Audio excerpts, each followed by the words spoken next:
I never thought I'd be the kind of man to tell a story like this. Leaning back in a bar, glass in hand, voice low as I recount the woman who tore my life apart, it's not a role I ever imagined for myself.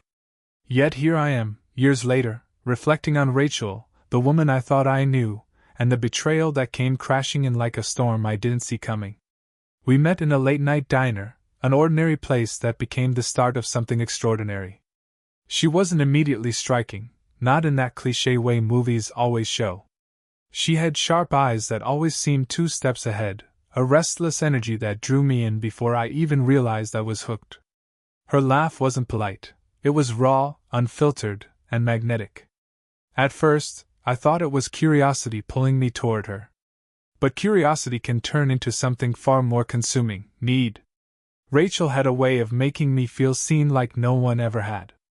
Every word mattered to her, every expression intentional. For a man like me, drifting through life, unnoticed and unremarkable, that kind of attention was intoxicating. She made me feel like I was more than the sum of my failures. And I drank it in, blind to the cracks beneath the surface. The first year was a fever dream. We traveled, argued, laughed, and spent nights dissecting music and movies until dawn. She was wild yet not reckless, fiery without cruelty. But there were shadows in her demeanor I ignored, nights spent alone on the balcony, smoking in silence, eyes distant. I convinced myself they were just moods. Deep down, I knew better, but I chose ignorance. By the 3rd year, the cracks widened. She worked longer hours, citing promotions and projects. I accepted it, wanting to believe in her ambitions, in us. Then came the calls, furtive, hushed half-smiles after she stepped away from the room. My gut twisted, but I swallowed the worry. Trust, I told myself, was the cornerstone. Suspicion would destroy what we had. Yet inside, unease festered. Then came that night, a relentless rain, the city cloaked in gray, streets glistening with wet reflections. She said she was finishing a project. Midnight came and went. My patience snapped. I drove, unsure of why or where, until instinct guided me to a small bar she had mentioned. And there they were. Rachel, laughing, leaning close to a man I'd never seen.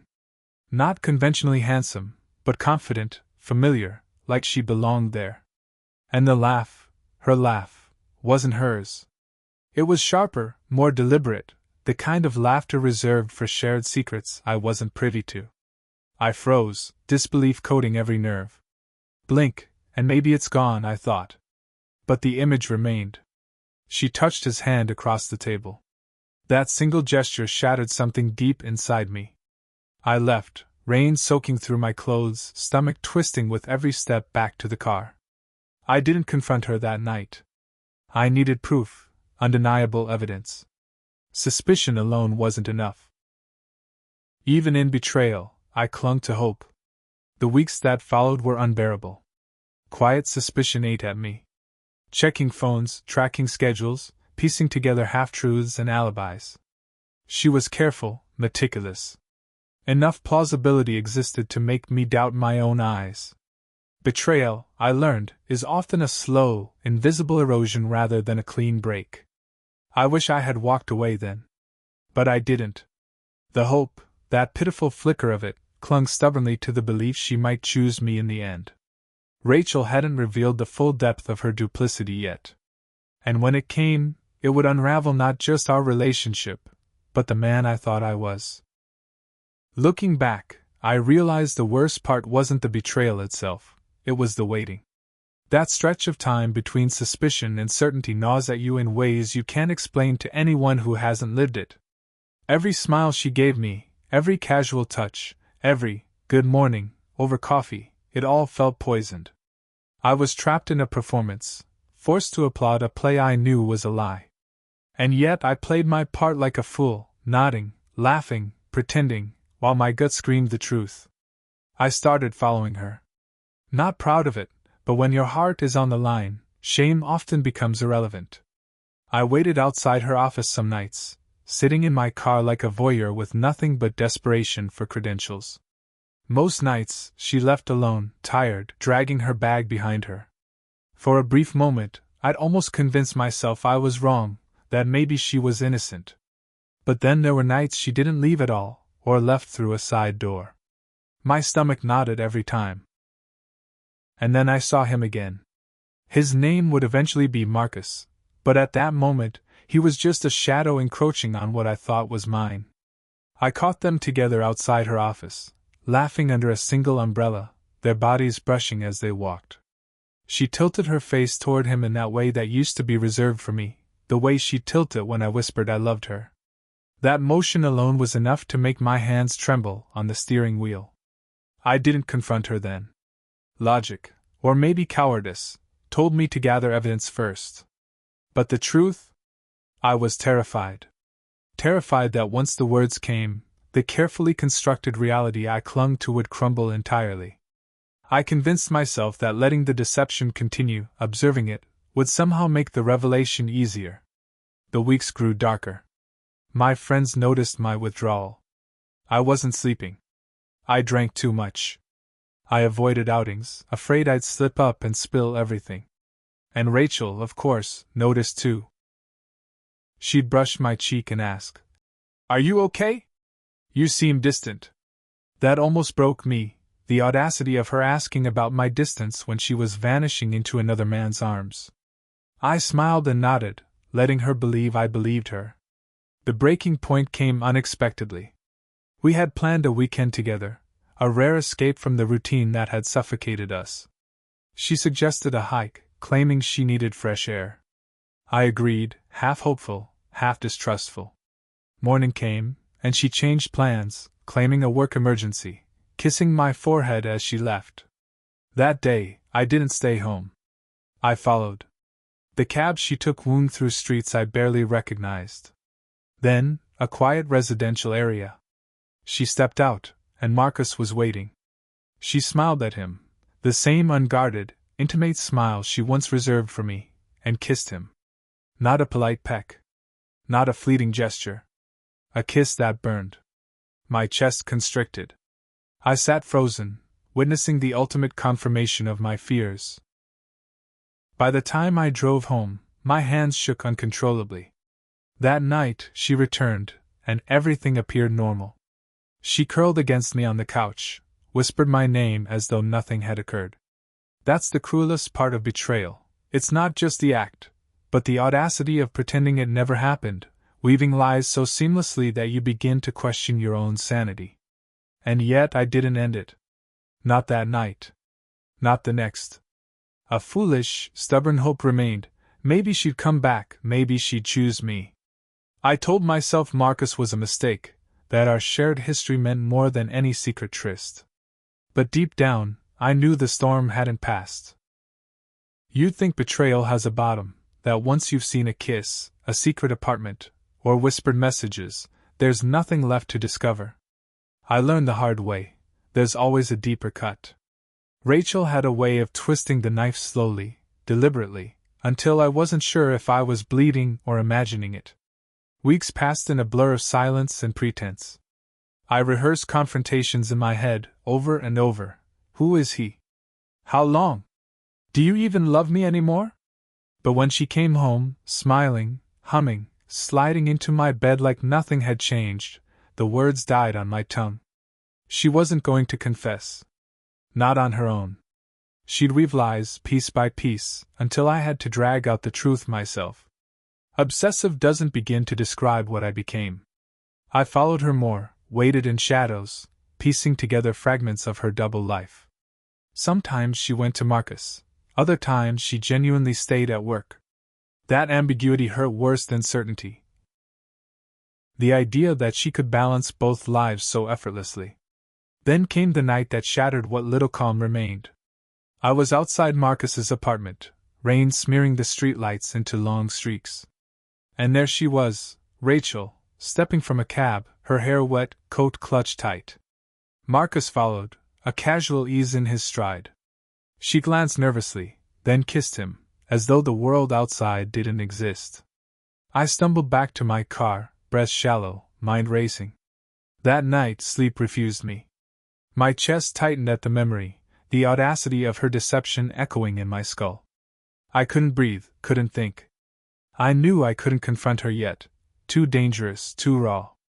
The next day, Rachel returned home as though nothing happened. I pressed her casually, but her answers were polished, rehearsed. Her eyes flickered once in a while, betraying the careful lie she'd honed for months. I let her think I believed her. Because I needed more. Proof, clarity, evidence that could shatter her carefully constructed world. That evening, I followed her again. This time, she led me to a shabby motel. The room glowed faintly through drawn curtains. Through a crack, I saw her sitting on the floor, Marcus pacing, envelopes, cash, and papers strewn across the bed. My heart stopped. This wasn't just cheating. It was something darker, something deliberate. My stomach churned as I realized the full depth of her duplicity. My first thought was crime, money, drugs, something illicit. I didn't know, but my gut screamed danger. And Rachel, the woman I thought I knew, was deep in it. I staggered away from the window, brow rising, hands shaking. I didn't call the cops. I wasn't sure what to say. I saw some envelopes. That wouldn't work. And what if I was wrong? What if my suspicions twisted the truth into a nightmare that wasn't real? The following days were a careful dance of deception. Rachel left early, came home late. I watched, I listened, I waited. Each day the tension thickened. I confronted her indirectly, asking casual questions, hoping for a crack in the mask. She smiled, deflected, played her part flawlessly. And yet I knew what she was hiding. By then, fear had replaced heartbreak. Betrayal alone is bitter, but betrayal paired with danger? That's lethal.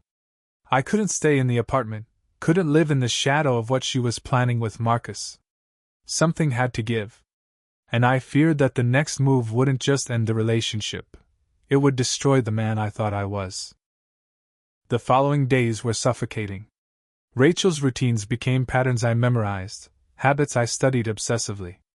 I knew when she left, where she went, when she returned. It wasn't healthy.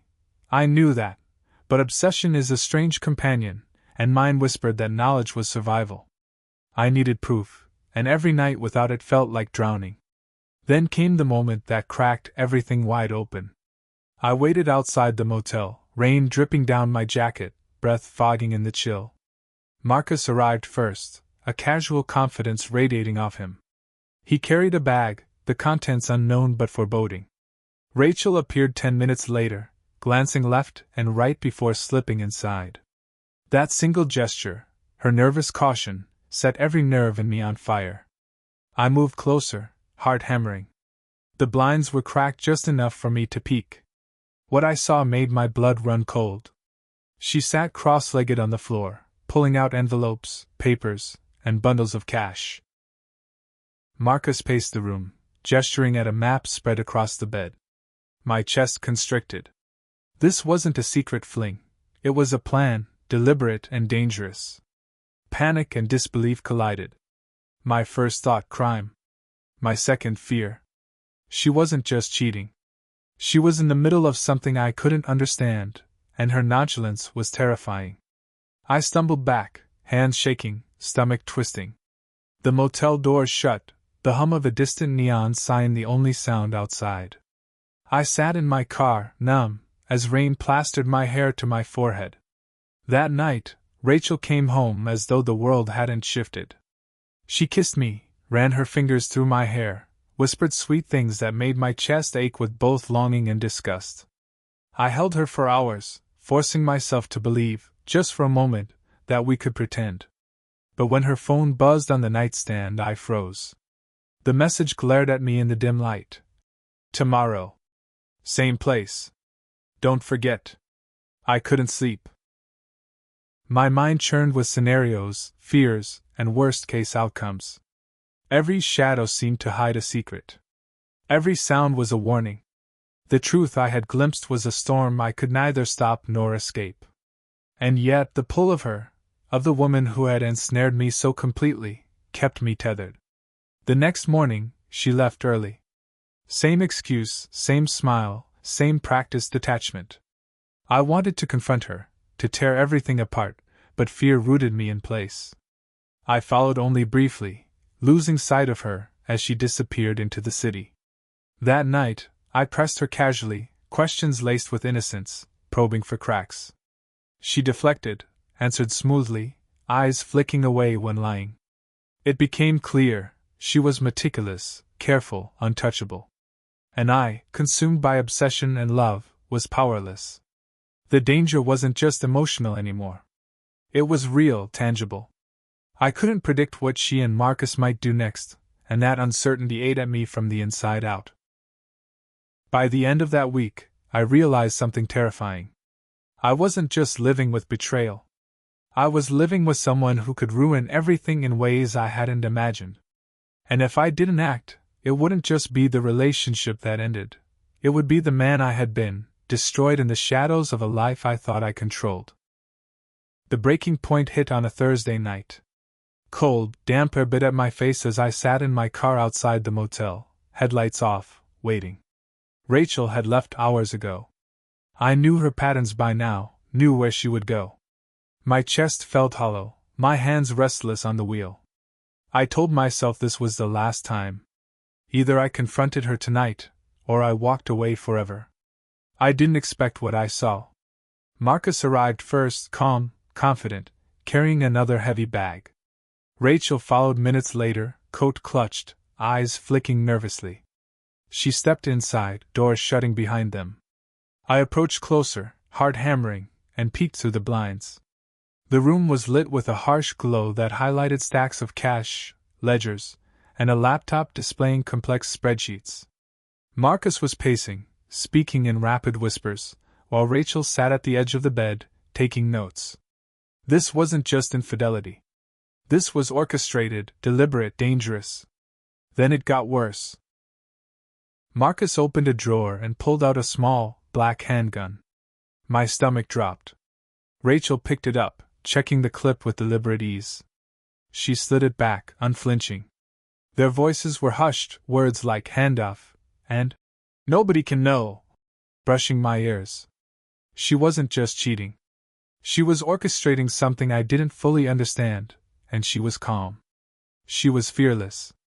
My Rachel, the woman I thought I knew, was gone. I staggered back, nearly tripping on the curb. My hands shook, my chest constricted. I didn't call the cops. What could I say? I saw a gun and envelopes through a motel window. They'd laugh me off. And worse, I realized something terrifying. I didn't know if I'd be safe even if I did. That night she returned home, her hair damp, her smile carefully applied. She slipped into bed, whispered my name, as though nothing had happened. I stared at the ceiling, fighting the urge to scream. Her audacity was suffocating, her deception complete. I couldn't continue like this. Not anymore. That night I packed. Not carefully, not neatly, just essentials stuffed into bags. I left the apartment, leaving her with her lies, her schemes, her dangerous secret world. I didn't write a note. I didn't call. I vanished. The last thing I wanted was her knowing the extent of what I had witnessed. Walking away wasn't just escape, it was survival. Betrayal had destroyed the life I thought I had, but it couldn't destroy me. I rebuilt slowly, painfully, learning that trust once shattered doesn't easily mend. Sleep came hard, but it came. Peace was tentative, but it existed. If there's one thing I learned, it's this: betrayal doesn't vanish the day you walk away. It lingers, a scar beneath the skin, a constant reminder. You can live, even thrive, but you carry it forever. And Rachel, wherever she is now, maybe she feels it too. I survived. And in survival, I found a cold, unyielding kind of justice. Walking away with nothing left for her to manipulate, nothing left for her to ruin.